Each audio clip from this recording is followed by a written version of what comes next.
Well, when I first learned that I was going to come to MIT, I was actually very happy because I had been here before. I was really a bit intimidated by the sort of level of technology that people were working on here, but also very excited about it. So I had some experience with MIT before I came here for the McDermott Award residency. One of the things I did when I was here is I visited Fredo Durand in the computational photography lab, and that was truly thrilling. He's doing really extraordinary things. He's working with cameras in such a way that he's really helping to invent the new, the new generation of photography. And he's doing that by combining the computational power of computers with the optical power of lenses and cameras to take in reality. So artistically, for me, it means that, which has been one of the hallmarks of artistic practice, is the artist making a decision on the spot of what they're going to do. You don't have to do that anymore.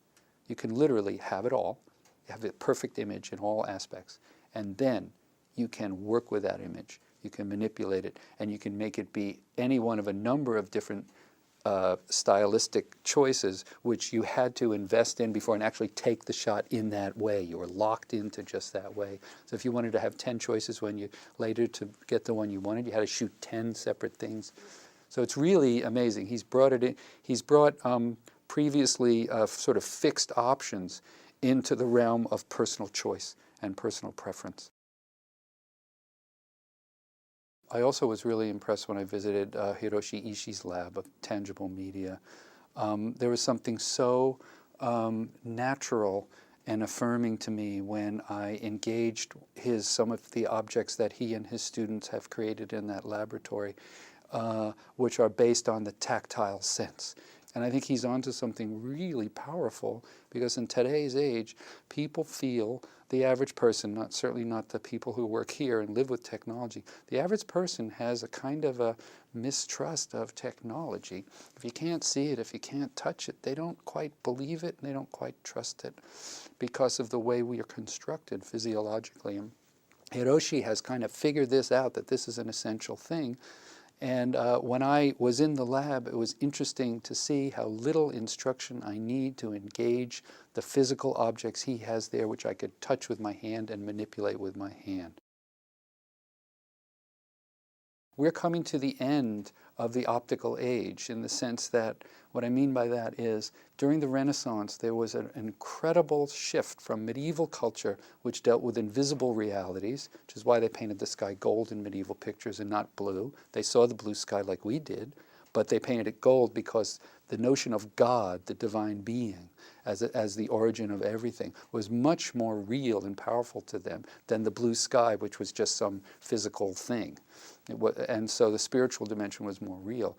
Then we moved into the Renaissance, where that completely shifted. Humanism arrived, and all of a sudden human beings are at the center of the world, and our inventions and creations. And that goes on primarily, the main instrument was optics.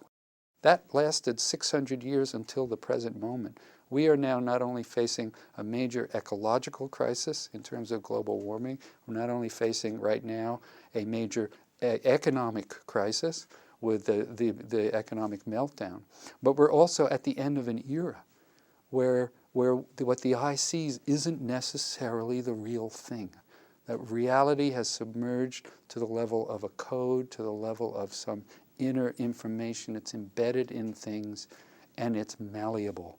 So subjectivity is now going to become the new objectivity, and it's very, very confusing for people. We're going to have to negotiate through this period now of change, and people are going to have to come out the other side. And really, the essential part of it is, what is real? I visited Todd Mackober in his lab. He's working on a couple of projects. Opera of the Future is one of them, and I've done operas before, and that was pretty exciting to see him. He's working on a new opera now about a person who actually dies, and then is himself a technological person, and before he dies, he figures out a way to encode his presence, his consciousness, into artificial technology. So he ends up like in 2001, The Space Odyssey, he becomes the room. I think Todd's really working with relevant issues of today. This is a real issue today.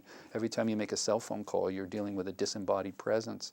So it's a real current kind of issues.